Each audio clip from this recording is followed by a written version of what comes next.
Welcome back. We're joined now by Scott Gimple. He's the Director of Player Development at AYSO.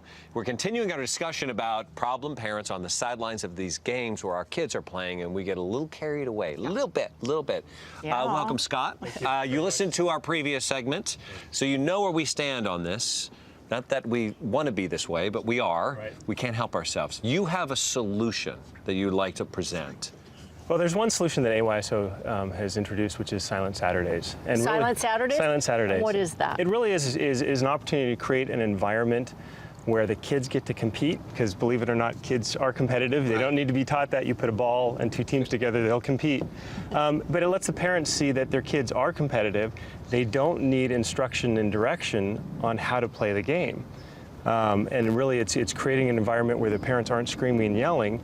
They just get to sit back and enjoy the joy of their kids playing the game. And that's really the intent. So it's just completely quiet? Are they cheering at all? Yeah, you know, Scott, that started in our area, in the Palisades area where I coached. And they did a questionnaire. They asked the kids, what do you like, what do you not like? All the kids said they didn't like their parents yelling. And so they came up with this idea that on Silent Saturday, the coaches and all the parents cannot yell.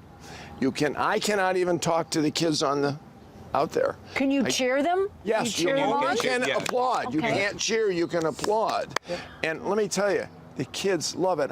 They have more than one Silent Saturday now, don't you? It depends on where they're playing in the country. There's a lot of regions that do it many Saturdays, but really it's demonstrating to the parents that the kids can actually play the sport without having the instructions screamed by their parents. So how do they implement this? Is there people there showing quiet, no cheering? Referees. The referees. It's the referees, but I think it's kind of a ritual that everyone understands. There's signage there. We have the kid zone. Get kicked out if you yell? If a parent yells, do you have to? You know what? Honestly, the parents police themselves. They remind each other. It's about creating the look at environment. that, yeah. And there's the alert. That's the kid zone sign that we actually posted all the fields to remind the parents of the environment we're trying to create. Tell them how many kids play AYSO soccer. We have about 510,000 kids across the country. Really? In roughly 900 programs. Yeah. Do you find that the children react differently when it's a Silent Saturday? Do they play different? Are their attitudes different? I think they communicate with each other much more. You actually get to see the players talk to each other versus listening for a parent, trying to figure out what the parent's yelling, because most of them don't understand what the parents are yelling from the sideline. One of the things you try to do as a coach, you know this, is get your kids, you got to yell, you got to talk, let him know. Yeah. They're not doing a thing, and you're going, Mac, what is going on? And now, when you do this, what do? They talk to each other. Correct. Amazing. But don't the parents see this? Like, I mean, Matt, I don't mean to be picking on you, but I'm just saying, like, what do you get out of it by yelling and screaming? Not saying that you're yelling and screaming, but you are. No, he is. And He is. Here's what it is, and this is the truth. The only time I'm yelling at my kids is when they're not giving 100% effort.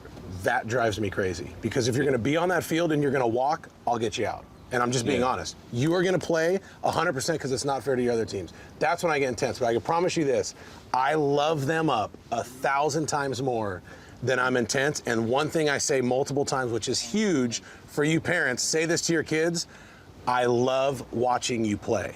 Because when I say that to my kids, their face lights up and they want to play for me. But wait, hold on. Let's go back a couple of years, Rose Bowl, right? You against Purdue. And everybody in the other crowd was just. That's different. Would you And play? would do that, right? Would you want to have a Silent Saturday when you were a kid playing? Would Yes, you would have wanted that? Yeah, absolutely. Because he's exactly right. I don't know if you said it or what he said it. When I'm yelling at my kids, they don't know what I'm yelling at them for.